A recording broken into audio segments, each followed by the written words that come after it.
The boarding gate was unusually crowded that morning, buzzing with the usual chorus of rolling suitcases, phone calls, and impatient sighs. Businessmen in gray suits tapped away at laptops, families herded sleepy children, and flight attendants in crisp uniforms scanned boarding passes with practiced smiles. Among the crowd stood a woman who didn't look hurried at all. She carried herself with calm precision, her tailored navy suit draped elegantly, her hair tied neatly back. Her movements were deliberate, unbothered by the rush around her. While most passengers clutched carry-ons nervously, she held only a slim leather folder in one hand and a small designer bag over her shoulder. When the gate agent scanned her pass and directed her toward first class, a few heads turned. Whispers fluttered in the background, soft, barely audible, but sharp enough to slice through the air. Some passengers looked away quickly, but not before their eyes lingered too long. She ignored it all. She had endured stares her entire life. They had long since lost the power to shake her. Sliding gracefully into her wide leather seat, she placed the folder carefully on her lap and exhaled. Finally, a few hours of silence before her next round of meetings. But silence, she would learn, was not what awaited her. A flight attendant passed through the aisle, her smile polite yet stiff. Their eyes met for the briefest second, professional, but laced with something colder beneath. The woman turned away, but not before jotting something on her small notepad. The aircraft doors closed. The hum of the engines filled the cabin. She adjusted her seatbelt, glanced out the window at the sun climbing higher over the tarmac, and allowed herself the luxury of closing her eyes. Then, shadows fell across her row. When she looked up, two uniformed airline security officers stood beside her seat. Passengers leaned sideways, curious, phones discreetly angled. "Ma'am," one officer said in a clipped, rehearsed tone, "we need you to step off the plane." Her eyes narrowed. "And why is that?" No answer came, only the weight of 100 strangers watching, waiting for a scene to unfold. The cabin fell into a heavy silence, broken only by the whirring of the air vents. Dozens of eyes shifted toward her, some curious, some hostile, others gleaming with the cruel anticipation of spectacle.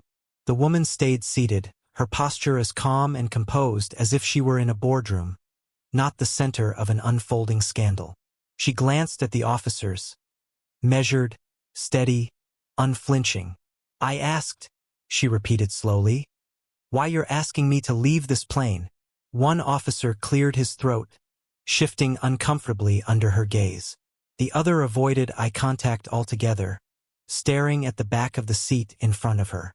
"Ma'am," the first finally said, "we received a complaint. We'll need to discuss it off the aircraft." A murmur rippled through the rows. Complaint. That vague, poisonous word. It didn't matter what it meant. It was enough to mark her, to brand her as a problem before anyone had even heard her speak. "Whose complaint?" she asked, voice steady as stone. The officer hesitated. The passengers didn't. Phones rose into the air, little black mirrors capturing her every move. A young man too rose back, whispered, "Record this," to his neighbor, and a soft click of a camera app followed. She could feel it, the tide turning, judgment thick in the air. A woman across the aisle crossed her arms, eyes narrowed, lips pursed in silent approval of the officers. Another passenger mouthed something under his breath that made the people beside him chuckle. "Ma'am," the officer said again, this time firmer, "you need to step off the plane now." She could have fought.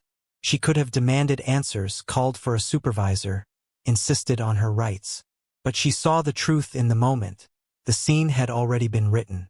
No explanation would erase the judgment forming behind those cameras. So, with deliberate calm, she unclasped her seatbelt. The metallic click seemed to echo louder than the engines themselves. She picked up her folder and bag, smoothing her jacket before standing. As she moved into the aisle, the whispers grew. A man muttered, "Always causing trouble," while someone else laughed nervously. She ignored them all. Her heels struck the floor with sharp, steady clicks as she walked past the staring crowd. Each step was not defeat, but calculation. They thought they were escorting her out in shame. What they didn't know was that they were walking her directly into her power. The sliding door hissed shut behind her, sealing off the murmur of passengers and the sterile chill of the aircraft cabin. The officers flanked her as they stepped into the terminal, the fluorescent lights overhead humming with a cold, artificial glare. "Here," one of them said curtly, gesturing toward a quiet corner near the gate. "Wait here. Someone from management will speak with you." She stopped, pivoting toward them with a calmness that seemed to rattle them more than anger ever could. No explanation, no reason, just humiliation. Her voice wasn't raised, but it carried, smooth, resonant, a tone honed in countless boardrooms. The officers exchanged glances but offered nothing more. With a stiff nod, they turned and walked away, leaving her standing alone in the crowded terminal. Passengers streamed past, dragging carry-ons, sipping overpriced coffee, avoiding eye contact. But every so often, someone would glance at her, just long enough to register recognition. A few whispered, a few smirked. Others held up their phones at waist level, pretending to check messages while recording her every move. She straightened her shoulders. They wanted a spectacle. She would give them poise. She would not hand them anger, not here, not yet. Her phone buzzed in her bag. Pulling it free, she saw the flood of notifications. Messages from colleagues, calls from numbers she didn't recognize, and already, unbelievably, clips of her removal circulating online. The headlines scrolled across her screen. Passenger escorted off plane after complaint. Disruptive woman removed from flight. The framing was already against her. The story already poisoned before she could even breathe. She exhaled slowly, willing her pulse to steady. She had spent her life navigating rooms filled with people eager to underestimate her, to dismiss her, to push her aside. This was no different. But this time they had made a mistake, a public one. She tapped a name on her contact list.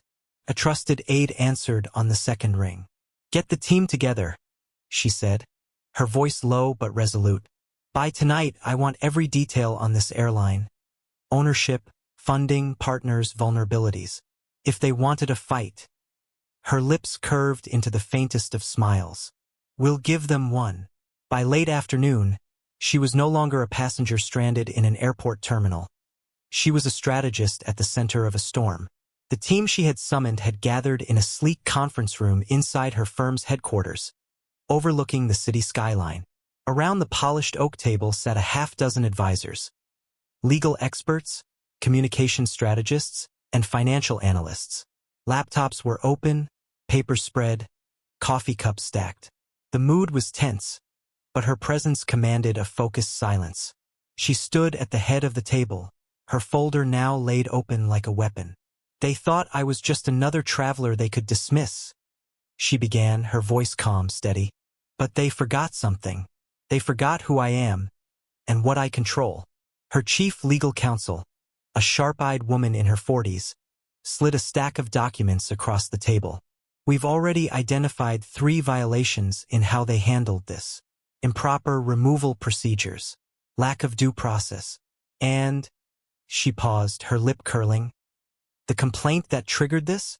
It doesn't even exist in their records. Someone fabricated it." A murmur rose from the group.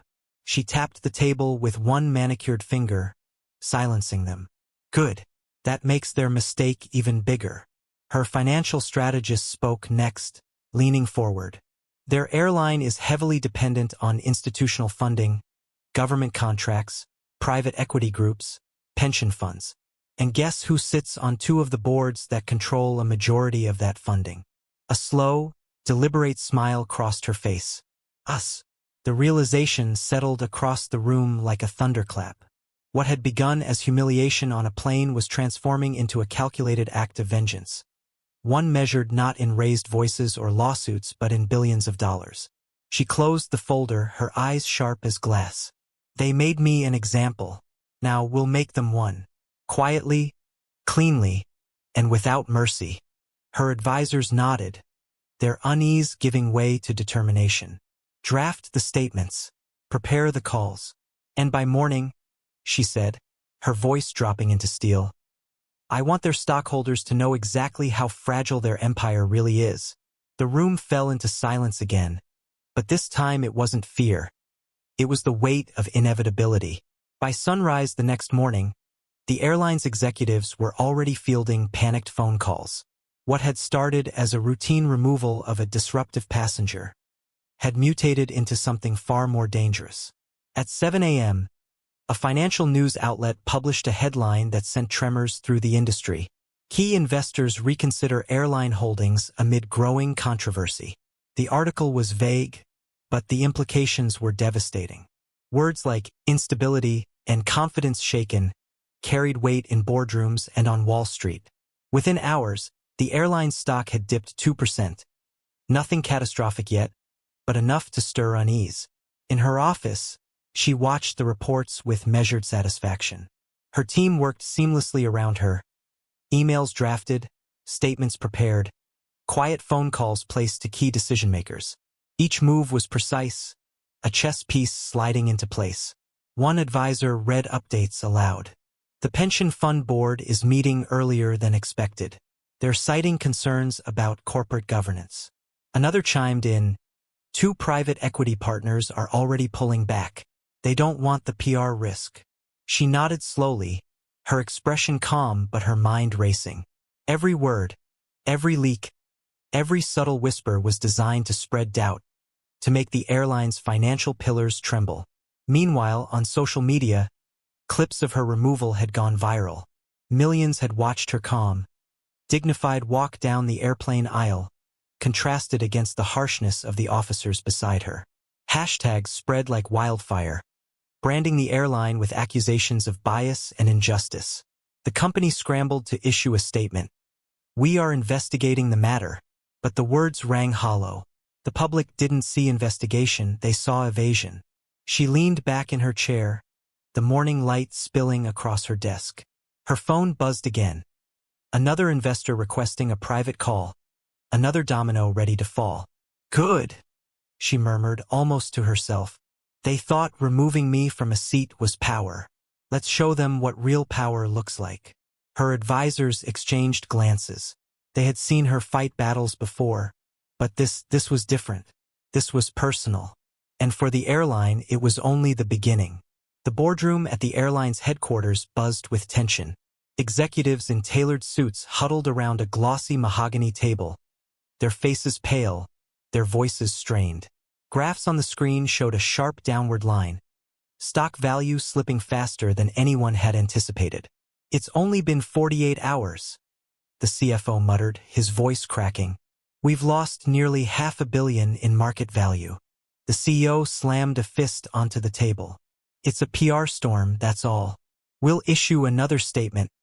Apologize, clarify? No, interrupted the head of investor relations. Her tone was sharp, cutting through the room. This isn't just public image anymore. Investors are walking. Major funding partners are freezing capital. They're saying they don't trust our management to control the situation. A heavy silence fell. Everyone knew what that meant. Without funding, routes would shrink, planes would sit idle, and expansion projects would evaporate. Meanwhile, across the city, she watched the chaos unfold with cold precision. Her team fed her updates in real time. Frantic calls from shareholders, media outlets demanding answers, politicians beginning to weigh in. One aide approached her desk, holding a fresh report. Ma'am, the Department of Transportation has now requested a review of their policies. Regulators are circling. She took the paper, her expression unreadable. Good.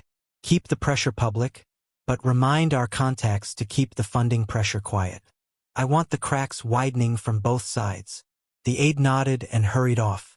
She turned toward the window, the skyline glittering in the late afternoon sun. From this height, the city looked small, manageable. Power wasn't loud, it was quiet, patient, deliberate, and she had mastered it. Her phone buzzed. This time it was a direct message from a fellow board member of a major investment fund. 5 words, simple but potent. We're pulling support. Effective immediately. She let the phone rest in her palm for a moment, savoring the inevitability of it all. Back at the airline's headquarters, the CEO's phone rang. He glanced at the caller ID, his stomach dropping. Another funding partner gone.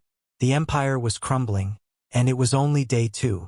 By the end of the week, the airline's name was no longer associated with glossy commercials and luxury flights. It had become a synonym for scandal. News anchors spoke of it with raised eyebrows.